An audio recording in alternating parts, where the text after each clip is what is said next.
Houthi की मिसाइलों और ड्रोन ने जीजान और यानबू में अरामको की तेल सुविधाओं और औद्योगिक इलाकों को निशाना बनाया। इस हमले ने सऊदी अरब को धुआं कर दिया।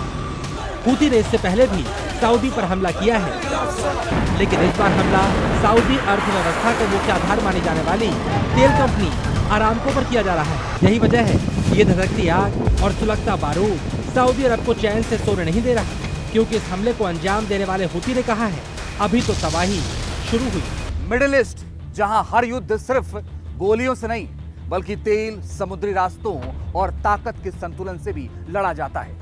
कुछ महीने पहले दुनिया की निगाहें सिर्फ हॉर्मुज पर थी, लेकिन अब एक और समुद्री रास्ता बारूद की गंध से भर चुका है। लाल सागर में फिर मिसाइलें उड़ रही हैं, सऊदी अरब के तेल ठिकाने निशाने पर हैं और यमन का युद्ध एक बार फिर सुर्खियों में लौट आया है। लेकिन सवाल सिर्फ इतना नहीं है कि हमला किसने किया, असली सवाल यह है कि क्या अमन की जंग अब मिडिल ईस्ट का दूसरा युद्ध क्षेत्र बन चुकी है। इस युद्ध की आग इसलिए भी बहुत तेजी से फैलने की आशंका जाहिर की जा रही है, क्योंकि हूती विद्रोहियों ने सीधे सऊदी अरब के गले की नस पे हाथ रख दिया है। जिस जीजान रिफाइनरी से धुएं का बड़ा गुबार उठता दिखाई दे रहा है, इस हमले में उसके ईंधन और तेल भंडारण केंद्रों को बड़ा नुकसान पहुंचने की आशंका जाहिर की गई है। तस्वीरों से तबाही का अंदाजा लगाया जा सकता है। हालांकि अब तक सऊदी अरब ने नुकसान के आंकड़े जारी नहीं किए, लेकिन जिस जीजान शहर में मिसाइलें गिरी हैं, जो शहर आग की लपटों से घिरा है, वो सऊदी अरब के लिए सिर्फ एक शहर नहीं बल्कि ऊर्जा, सुरक्षा और समुद्री व्यापार के लिहाज से बहुत महत्वपूर्ण रणनीतिक केंद्र भी है। इस पर हमला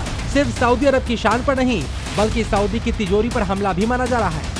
अब हूतियों के हमले फिर से शुरू होने से ये हो गया है कि अब इस युद्ध का दायरा बढ़ गया है और कभी भी ये युद्ध सारे गल्फ कंट्रीज़ को, सारे खाड़ी के देशों को अपने आगोश में ले सकता है। जीजान में सऊदी अरामको की अत्याधुनिक रिफाइनरी स्थित है। इसकी क्षमता लगभग 4 लाख बैरल प्रतिदिन कच्चे तेल को प्रोसेस करने की है। यहाँ से पेट्रोल, डीजल और दूसरे पेट्रोलियम उत्पाद तैयार किए जाते हैं। जीजान लाल सागर के तट पर स्थित है। ये यमन की सीमा से लगभग 60 से 70 किलोमीटर दूर है। इसी वजह से ये हूती मिसाइलों और ड्रोन की पहुंच में आता है। अगर हॉर्मुज स्ट्रेट में संकट हो तो लाल सागर के रास्ते तेल निर्यात के लिए जीजान महत्वपूर्ण केंद्र बन जाता है। हूती ने जीजान को हमले के लिए यूं ही नहीं चुना। ये शहर सऊदी अरब की ऊर्जा सुरक्षा का अहम केंद्र है। यहाँ दुनिया की बड़ी रिफाइनरियों में से एक मौजूद है, जो लाल सागर के रास्ते तेल आपूर्ति की महत्वपूर्ण कड़ी है।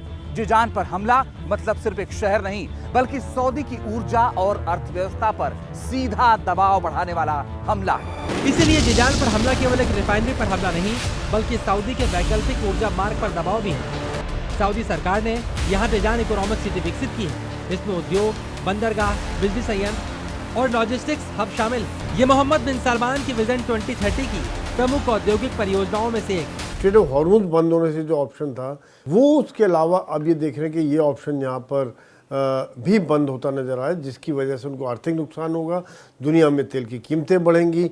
हर तरह से ये फोर्स कर रहे हैं कि सऊदी जो है उनके ऊपर जो हमले कर रहे हैं उसका बदला लेने के लिए इस तरह का तरीका निकाला। हूती ने जीजान के अलावा यानबू तक में मिसाइलों की बारिश कर दी। हमले इतने खतरनाक थे कि सऊदी अरब को लोगों को सुरक्षित स्थानों पर जाने के लिए कहना पड़ा। यानबू में तेल प्रतिष्ठानों की ओर दागी गई 2 बैलिस्टिक मिसाइलों को सऊदी अरब में तैनात अमेरिकी पैट्रियट एयर डिफेंस सिस्टम ने मार गिराया, लेकिन कुछ मिसाइलें अपने टारगेट तक पहुंचने में सफल हो गई। अगर जीजान सऊदी की सीमा सुरक्षा से जुड़ा ऊर्जा है तो यानबू उसकी वैश्विक तेल आपूर्ति का सबसे बड़ा दरवाजा है। पूर्वी तेल क्षेत्रों से पाइपलाइन के जरिए आने वाला तेल यहीं से लाल सागर के रास्ते दुनिया तक पहुंचता है। इसलिए यानबू पर हमला सिर्फ एक तेल संयंत्र पर हमला नहीं बल्कि सऊदी अरब की ऊर्जा रणनीति और वैकल्पिक निर्यात मार्ग को चुनौती देना है। यानबू लाल सागर के किनारे स्थित सऊदी अरब का प्रमुख ऑयल एक्सपोर्ट टर्मिनल है, जिससे एशिया, यूरोप और अफ्रीका के लिए तेल और पेट्रोलियम उत्पाद भेजे जाते हैं। सऊदी अरब की ईस्ट वेस्ट पाइपलाइन देश के पूर्वी तेल क्षेत्रों को सीधे यानबू से जोड़ती है। सऊदी अरब ने ये पाइपलाइन हॉर्मुज को बाईपास करने के लिए बनाई थी। हॉर्मुज संकट के बाद सऊदी अरब यानबू के जरिए तेल निर्यात कर रहा था, लेकिन हूती ने यहाँ हमला करके हॉर्मुज के वैकल्पिक रास्ते को बंद कर दिया। इन हमलों के पीछे ईरान की विशेष रणनीति को वजह माना जा रहा है। देखिए, अमेरिका और इजराइल के साथ तो गठबंधन है ही, लेकिन उसके साथ अगर सऊदी अरेबिया का गठबंधन आ जाएगा जैसे कि ये कहा गया है, तो इससे ईरान को सीधे सीधे नुकसान होगा। इसलिए ईरान की कोशिश यही होगी कि सऊदी अरब को पहले कम से कम इतना अक्षम कर दिया जाए कि अमेरिका भविष्य में सऊदी अरब को अपने साथ और इजराइल के साथ लेने की बात न सोचे।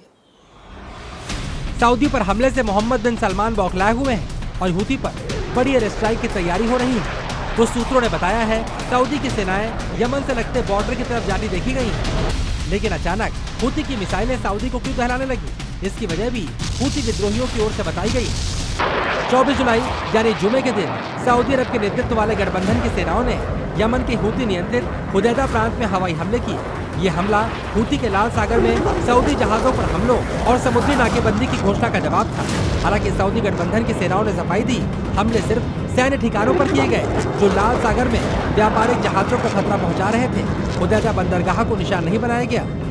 हमले के बाद हूती ने एयर डिफेंस एक्टिवेट कर दिए, जिससे सऊदी विमानों को पीछे लौटना पड़ा। यानी हूती अब केवल मिसाइल और ड्रोन हमले ही नहीं बल्कि हवाई रक्षा क्षमता भी दिखा रहे हैं। इसका मतलब सऊदी वायुसेना के लिए हूती इलाकों में अभियान चलाना अधिक चुनौतीपूर्ण हो सकता है और यमन का संघर्ष और अधिक तीव्र और तकनीकी रूप से जटिल चरण में प्रवेश कर सकता है।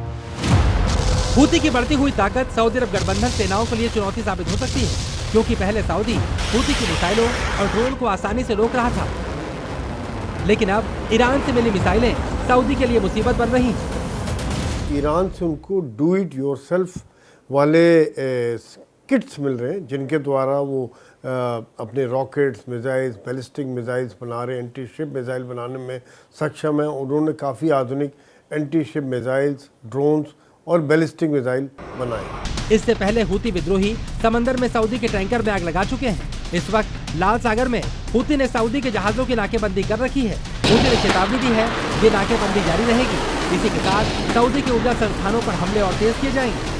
ईरान की रणनीति भी सऊदी पर दबाव बनाकर अमेरिका को कंट्रोल करने की है। इधर सऊदी भी हमले का बदला लेने के लिए तैयारी कर रहा है। सऊदी के भीषण हमलों पर हूती जरूर पलटवार करेगा, इसीलिए सऊदी को इससे निपटने के लिए ट्रंप की मदद की जरूरत पड़ेगी। लेकिन इस बीच ट्रंप के बयान ने सऊदी को बड़ा सदमा दे दिया है।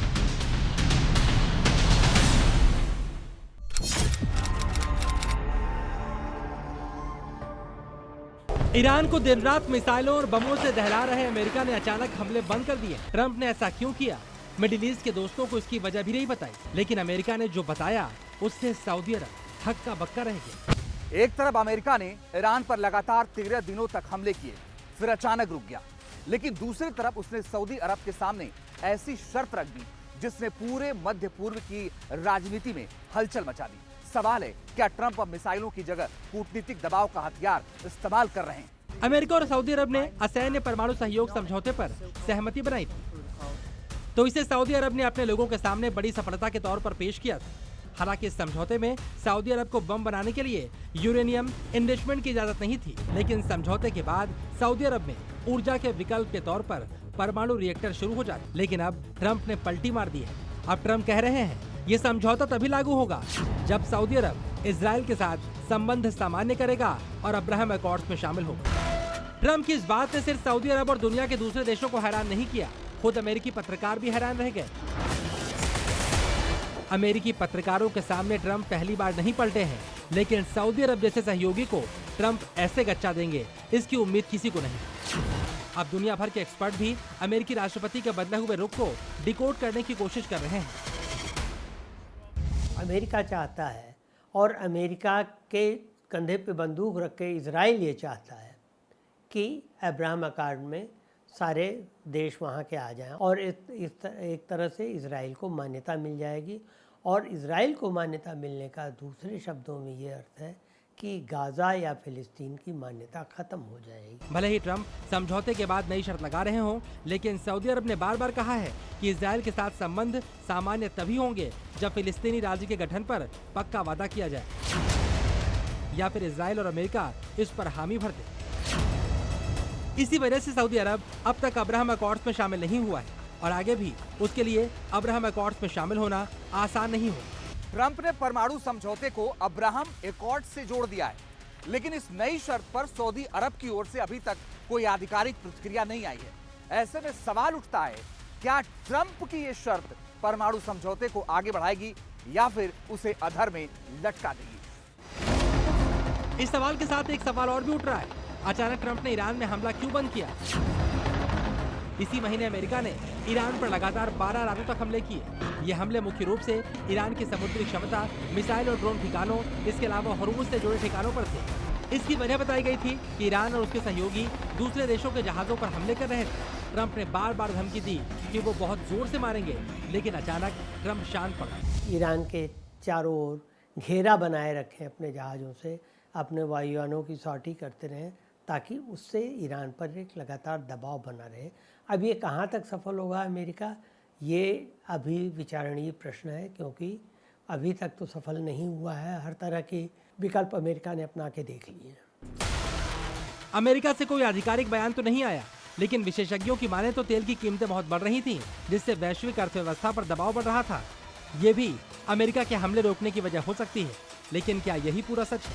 अब इस पूरे घटनाक्रम को यमन के मोर्चे से जोड़कर देखिए। अमेरिका ने ईरान पर सीधे हमले फिलहाल रोक दिए हैं, लेकिन हूती फिर से सऊदी तेल ठिकानों पर हमले कर रहे हैं। क्या ईरान पर दबाव कम होने से हूतियों का मनोबल बढ़ा है?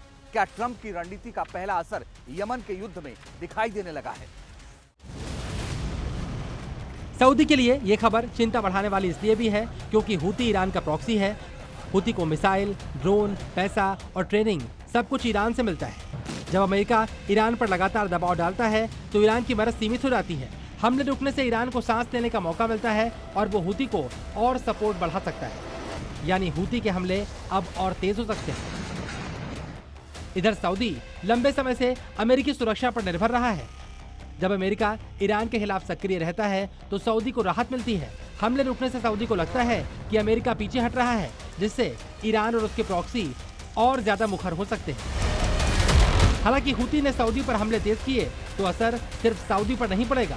अब तक हॉर्मुज़ खुलवाने के लिए परेशान अमेरिका को भी इसकी कीमत चुकानी पड़ सकती है। अमेरिका की जो फेलियर हो रहे हैं, जो बचाने में सक्षम नहीं हो पा रहे, ये दोनों रास्ते नहीं खोल पा रहे, तो दुनिया में उनकी साख गिरती जा रही है, उनकी बदनामी हो रही है। कितना ताकतवर देश होते हुए भी आप हूती जैसा छोटा सा ग्रुप और ईरान से आप नहीं खुलवा पा रहे। सऊदी, अमेरिका और दुनिया के दूसरे देशों के लिए अब तक लाल सागर में हूती के आतंक को रोकना इसलिए भी मुश्किल साबित हुआ है क्योंकि हूती का वॉर गेम बहुत रहस्यमयी है। हूती, जिनका आधिकारिक नाम अंसार अल्लाह है, यमन के उत्तर में सादा प्रांत से निकला एक ज़ायदी शिया धार्मिक राजनीतिक आंदोलन है। ईरान की मदद से इस संगठन की शुरुआत 1990 के दशक में हुई और 2004 में ये सशस्त्र विद्रोह में बदल गया। फिलहाल इसका नेतृत्व अब्दुल मालिक अल हूती कर रहा है, जिसकी परछाई को भी अमेरिका, इजराइल और सऊदी आज तक छू नहीं पाए। यमन की जंग जो सिर्फ सऊदी बनाम हूती की लड़ाई समझ रहे हैं, उनके लिए तस्वीर अधूरी है, क्योंकि हूती कोई अचानक पैदा हुआ संगठन नहीं है। इसकी जड़ें 3 दशक पुराने राजनीतिक, धार्मिक और क्षेत्रीय संघर्ष में छिपी हैं। एक स्थानीय आंदोलन कैसे हूती राजधानी सना तक पहुंचे और फिर पूरे मिडिल ईस्ट की ताकतों को चुनौती देने लगे, आज आपको यह भी जानना चाहिए। आखिर हूती हैं कौन और सऊदी अरब के ये विद्रोही सबसे बड़े सिरदर्द कैसे बने? ईरान से मिल रहे सहयोग के दम पर हूती ने 2014 में यमन की राजधानी सना पर कब्जा कर लिया और आज वो उत्तर यमन के बड़े हिस्से पर नियंत्रण भी रखते हैं। 2015 में सऊदी अरब ने हूती विद्रोहियों के खिलाफ सैन्य अभियान शुरू किया, जिसके बाद दोनों पक्षों के बीच लंबा युद्ध चला। सऊदी अरब का आरोप है कि हूती ईरान समर्थित संगठन है, जबकि हूती इसे यमन की संप्रभुता की लड़ाई बताते हैं। इसी दावत की वजह से हूती मिसाइल और ड्रोन हमलों के जरिए सऊदी के शहरों, हवाई अड्डों और तेल ठिकानों को बार बार निशाना बनाते हैं। ये दुनिया में ऑयल प्राइस को कंट्रोल करने में सक्षम है।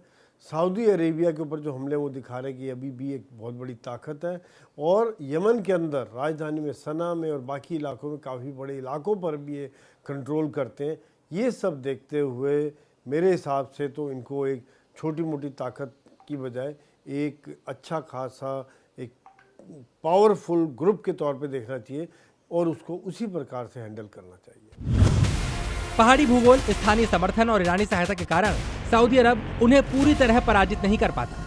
2023 के बाद हूती विद्रोहियों ने लाल सागर में जहाजों पर हमले तेज किए, जिससे वैश्विक समुद्री व्यापार भी प्रभावित हुआ। जैसे जैसे हूती ताकतवर हो रहे हैं और ज्यादा खतरनाक होते जा रहे हैं। 2026 में सऊदी पर नए हमलों और नाकेबंदी की धमकियों के बाद हूती फिर से मिडिल ईस्ट की सबसे बड़ी सुरक्षा चुनौती बन गए।